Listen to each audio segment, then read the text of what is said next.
At first glance, it might seem almost unbelievable that a country like Burkina Faso, often overlooked on the global stage, could suddenly find itself at the center of a trade agreement worth more than $14 billion. $14 billion for grain, 20 million tons of maize and sorghum committed over 10 years, one of the fastest growing economies in the world, India. But perhaps the most startling fact is that this deal was not born out of pressure, coercion, or opportunism. It was born out of quiet conversations, built carefully on trust, and fueled by mutual recognition of each other's strengths and needs. In a time when so much of global trade is defined by dominance and dependency, this story feels different. This is not about exploitation. This is about rebalancing the rules of the game. Consider for a moment what is happening here. India, a nation of more than 1.4 billion people, faces relentless pressure every year as its food supply hangs on the uncertainty of the monsoon rains. A single bad season can shake markets, push food prices higher, and ripple into political unrest. To secure its food future, India has looked beyond its borders.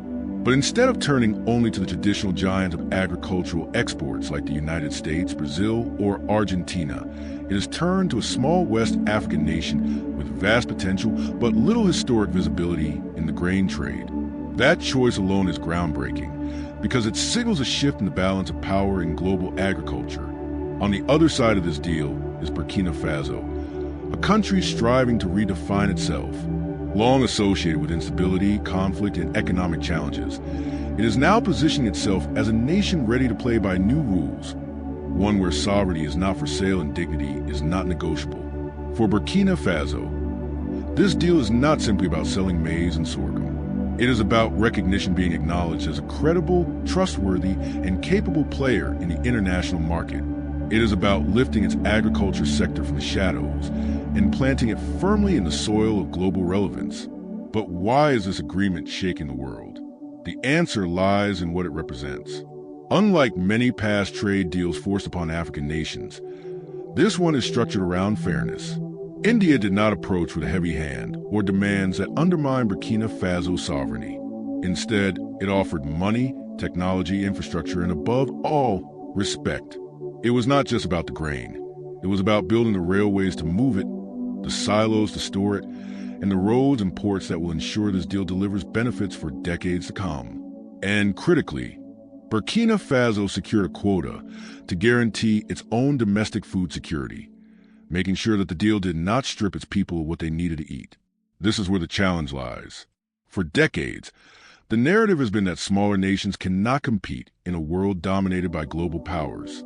When they try, they are quickly reminded of their so-called place through political pressure, economic sanctions, or financial manipulation. But this time, things look different. This time, the agreement reflects something new. Small nations realizing that they do not need to beg or bow. They can negotiate from a place of strength if they are united, strategic, and willing to choose partners who value fairness. Already, the ripple effects of this deal are spreading across continents. In South America, where countries like Brazil and Argentina have long dominated global grain exports, there are whispers of concern. Could this deal spark a price war? Could it inspire other nations to look beyond the established players? And in Europe, where food security has always been a delicate subject, there's unease at the prospect of Africa beginning to shape not only its own future, but also global market dynamics. For countries that once dismissed African agriculture as insignificant, this deal is a wake-up call. What we are witnessing is more than a transaction. It is a story about food, yes, but also about power, dignity, and the rewriting of global hierarchies. It is a story where climate change, sovereignty, and trust intersect. And it is a story that challenges the world to rethink who gets to sit at the table when the future of trade is being decided. For much of modern history, the story of Africa's resources has been a story of extraction. Foreign powers arrived, took what they wanted, and left behind scars that would take generations to heal. Whether it was gold, oil, or agricultural products, the same pattern played out again and again. Africa produced, others profited. Burkina Faso, like so many of its neighbors, felt the weight of this history. Its fertile lands produced grain, cotton, and livestock, yet the country was too often portrayed as dependent, impoverished, and unstable. For decades, The idea that a nation like Burkina Faso could negotiate on equal terms with a giant like India would have been dismissed as fantasy. And yet, that is precisely what has happened. The $14 billion agreement, now at the heart of global debate, did not emerge from spectacle or sudden announcement. It grew quietly, almost invisibly, from conversations rooted in mutual trust. What makes this remarkable is not only the scale of the deal, but also the way it was conceived. There were no backroom ultimatums, no foreign consultants crafting documents designed to strip away sovereignty. Instead, discussions began with a simple acknowledgement. India needed reliable grain supplies to secure its food future, and Burkina Faso had both the land and the ambition to supply it. From there, the relationship evolved, built step by step on respect rather than coercion. This detail is critical because it represents a fundamental departure from the norms of global trade. Too often, when powerful nations engage with smaller ones, the conversation revolves around conditions and concessions. Loans tied to policy changes, contracts written with hidden clauses, or demand for political loyalty are presented as unavoidable costs of doing business. But in this case, the model was different. India did not demand political allegiance. It did not insist on controlling Burkina Faso's domestic agenda. Instead, it offered partnership, investment in railways, roads, storage facilities, and even port access. This was not simply about buying grain. It was about building an ecosystem that would sustain the trade for the long term and create benefits that extended beyond the 10-year deal. When the world first heard the figure $14 billion, many were stunned. How could such a massive commitment have gone unnoticed until the ink was dry? The answer lies in the deliberate strategy of discretion. Both nations knew that premature exposure would attract unwanted pressure. Other grain-exporting nations, global institutions, and even rival political interests would have sought to disrupt or reshape the negotiations. By keeping the talks quiet, India and Burkina Faso ensured that when the deal was finally unveiled, it would be a reality, not just a rumor. This gave it immediate weight and credibility, leaving critics with little choice but to respond after the fact. What the deal also demonstrates is the growing recognition of climate change as a driver of global trade strategy. For India, whose agricultural sector is deeply vulnerable to unpredictable monsoons, relying solely on domestic production is a risk that cannot be ignored. Securing grain supplies from a country like Burkina Faso, with its favorable growing conditions and vast arable land, provides not just food, but also insurance against climate volatility. In return, Burkina Faso gains access to technology, markets, and infrastructure that would otherwise have taken decades to build. In this sense, the deal is as much about resilience as it is about trade. Of course, not everyone views this partnership through the lens of mutual benefit. In South America, nations like Brazil and Argentina see in this agreement a direct challenge to their dominance of grain exports. The fear of price wars is already being whispered in trade circles, with speculation about whether these traditional powers might attempt to undercut Burkina Faso to maintain their hold on markets. In Europe, too, there's unease. For years, African nations have been treated as peripheral players in agriculture, their production dismissed as insufficient to shift global dynamics. But this deal suggests otherwise. If Burkina Faso can emerge as a credible partner in a transaction of this scale, what is to stop other African nations from following suit? What is to stop Africa from collectively reshaping the global trade order? The symbolism here is just as important as the economics. By entering into such a massive agreement, Burkina Faso is making a statement. It refuses to remain invisible. It will not accept a place on the margins of global trade. It is stepping forward not as a supplicant but as a partner. And by choosing to work with India, a nation that itself knows what it means to be underestimated and sidelined in global politics, the partnership carries an additional layer of meaning. It represents solidarity among nations that have been told too often that they must remain in the shadows. What makes this moment so powerful is the sense of inevitability it now carries. The deal is signed, the commitments are made, and the infrastructure investments are already being planned. The world cannot simply wish it away.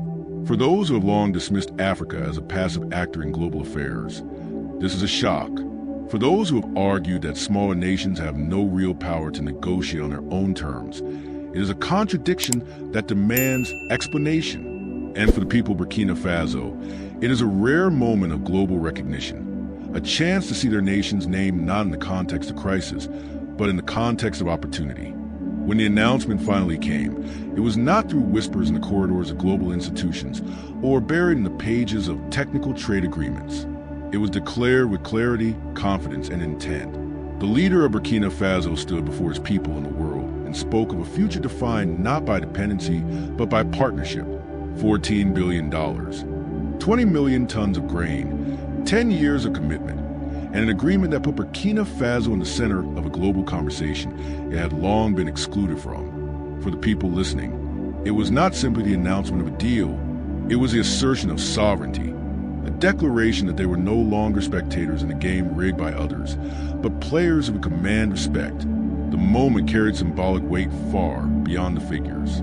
It was a culmination of quiet diplomacy that resisted external interference, the triumph of trust over coercion, and the affirmation of a principle long denied to smaller nations, that dignity could coexist with trade.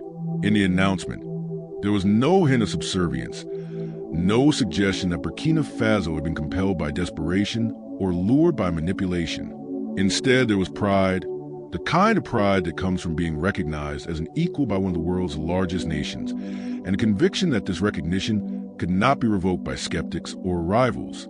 India's role in this moment was equally telling. As officials from New Delhi stood alongside Burkina Faso's leadership, the message was unmistakable. India was prepared to stake its future food security on this partnership. This was not a token gesture or a symbolic handshake. It was a binding commitment, backed by billions in investment and decades of shared growth ahead. For India, this was about more than maize and sorghum. It was about diversifying supply chains, shielding itself from climate risk, and sending a clear signal to the world that it would no longer rely exclusively on traditional suppliers. It was about demonstrating that its search for reliability and fairness extended beyond the old networks of power. The reaction, however, revealed just how disruptive this deal was. In Washington, in Brussels, and in the capitals of South America, the news landed like a shockwave. Analysts scrambled to interpret what it meant for established markets. Was this the beginning of a broader realignment, where African nations would begin negotiating directly with emerging powers on terms of equality? Was this the first crack in a system that had kept Africa dependent for so long? The discomfort was palpable because for decades, the narrative had been carefully maintained. Africa needed the world more than the world needed Africa. Now, suddenly, a different truth was on display. What made this moment even more electrifying was a domestic reaction in Burkina Faso. Crowds gathered in public squares, not just to hear the announcement, but to celebrate it as a national achievement. Farmers spoke of hope, young people spoke of opportunity, and even skeptics admitted that something historic had taken place. For a nation that had too often been spoken of only in terms of crisis, whether political instability, conflict, or poverty, this was a turning point. The narrative had shifted from what the nation lacked to what it could offer. For the first time in generations, global attention was focused not on Burkina Faso's struggles, but on its potential. Yet the deal was not without risk, and that truth was acknowledged openly. There were questions about whether the infrastructure commitments would materialize on schedule, whether climate challenges might disrupt production, and whether rival powers would attempt to undermine the agreement through economic or political pressure. But even these concerns could not eclipse the larger significance of what had been achieved. The deal represented a leap of faith, one taken not blindly, but with a conviction that it was better to shape the future boldly than to wait passively for opportunities to be dictated by others. The climax of this story lies not in the numbers or even the words spoken, but in the symbolism of the handshake. On one side, a leader representing more than 1 billion people, determined to protect his nation from the uncertainty of climate change and global supply shocks. On the other, a leader representing a nation too long dismissed, now demanding recognition as a partner rather than dependent. Between them, a promise: grain for security, investment for dignity, and a partnership that defied the patterns of the past. As the cameras captured the moment and the world digested the news, it was clear that this was not just another trade agreement.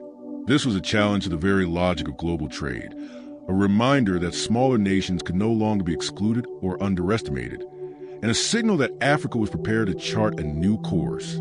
In the space of a single announcement, the global conversation shifted, and though critics may attempt to diminish its significance, the fact remains: the world had been forced to take notice. In the days following the announcement, debates erupted across the world. Economists, journalists, and political leaders each tried to interpret what this meant for future of global trade. For some, it was a bold but risky move, an ambitious attempt by a small nation to step into a global arena dominated by much larger players. For others, it was an undeniable success, a living example that strategic partnerships built on fairness could overturn centuries of imbalance. Whatever perspective, one truth was unavoidable: the center of gravity in trade and diplomacy was shifting. Burkina Faso, once sidelined in conversations about development, had become a central reference point in discussions of sovereignty, agriculture, and global cooperation. The message resonated across Africa, inspiring both optimism and caution. Leaders of neighboring nations began to ask whether similar opportunities might be possible for them. Could their crops, their resources, their industries be leveraged in the same way? Could they, too, move beyond the cycle of dependency and claim a place at the table of global decision-making? At the same time, in India, the deal was hailed as a masterstroke of foresight. It was presented not only as a practical safeguard against the risks of monsoon failures, but as a demonstration of India's willingness to innovate in diplomacy, rather than relying solely on familiar suppliers. India had chosen to build resilience by looking to Africa. This choice reinforced the idea that in a multipolar world, stability comes not from clinging to old patterns, but from forging new ones. And in doing so, India strengthened its reputation as a nation willing to embrace partnerships based on mutual respect, not hidden conditions. But with opportunity came resistance. In Europe, agricultural associations voiced concerns about price fluctuations, fearing that African grain entering Indian markets at competitive prices would disrupt their exports. In South America, some grain exporters worried that a new long-term supplier for India could weaken their bargaining power. These reactions revealed a deeper reality. The existing trade order was being challenged, and those who had long benefited from it felt the tremors. The deal had not simply rearranged numbers on a balance sheet, it had altered the psychology of power in global markets. Within Burkina Faso itself, the deal set into motion profound changes. Farmers who had once struggled to find reliable buyers now faced the possibility of guaranteed demand for years to come. Investment in railways, silos, and irrigation systems promised not only to improve exports, but also to strengthen domestic production. For communities that had lived under the shadow of food insecurity, the reserved domestic quota provided reassurance that the nation's needs would not be sacrificed for profit. This balancing act, feeding the world while ensuring local stability, was the most delicate part of the entire agreement. And yet it was precisely this balance that gave the deal legitimacy in the eyes of the people. The symbolism of the agreement extended beyond economics. For decades, Africa had been portrayed as a continent in need of charity, a passive recipient of aid from wealthier nations. This deal flipped that narrative. Here was an African nation not waiting for assistance, but negotiating as a partner, offering something essential to the world. The tone was not one of desperation, but of strength. This shift in perception carried immense psychological value, not only for Burkina Faso, but for the continent as a whole. It was proof that agency was possible, that Africa could be a source of solutions rather than simply a site of problems. Of course, challenges remained. No one could ignore the risks posed by climate change, by fluctuating global markets, or by political instability. The deal would require discipline, transparency, and accountability to succeed. If infrastructure projects were delayed, if corruption undermined investment, or if external pressure from rival powers grew too strong, the promise could falter. But even in acknowledging these risks, one could not dismiss the achievement. Risk is present in every great leap forward. What matters is the courage to take that leap and the determination to see it through. And that courage was now on display for the world to see. It reminded observers that history is not shaped by the cautious preservation of the status quo, but by those willing to challenge it. In the end, the deal was not just about grain or money. It was about dignity, recognition, and the possibility of rewriting the rules of engagement between nations. It showed that a partnership could be built not on exploitation, but on fairness. It showed that even in an era of uncertainty, cooperation could triumph over division. As we reflect on this moment, the larger question becomes unavoidable. Is this the future of global trade? Will more nations follow this model, building partnerships that are not defined by dependency, but by shared goals? Or will powerful actors attempt to reassert control, pulling smaller nations back into the old patterns of exploitation? The answer remains unwritten. But what is certain is that Burkina Faso and India have lit a spark that cannot easily be extinguished. This spark should not only be observed, it should be discussed, debated, and understood, because the implications reach far beyond these two nations. They touch on how we think about fairness in global trade, how we confront the challenges of climate change, and how we recognize the agency of nations that have long been silenced. This is not just their story. It is a story that affects us all. So as you consider the significance of this agreement, ask yourself, what does this deal represent for the future of international cooperation? Does it mark the beginning of a new era? Or is it simply a rare exception in a world still dominated by old powers? Share your thoughts in the comment below, because conversations like these are how we bring clarity to complex issues. And if you want to explore more stories of how nations are reshaping their futures through bold decisions, check out the related videos on this channel. The world is changing, and staying informed is no longer optional, it's essential.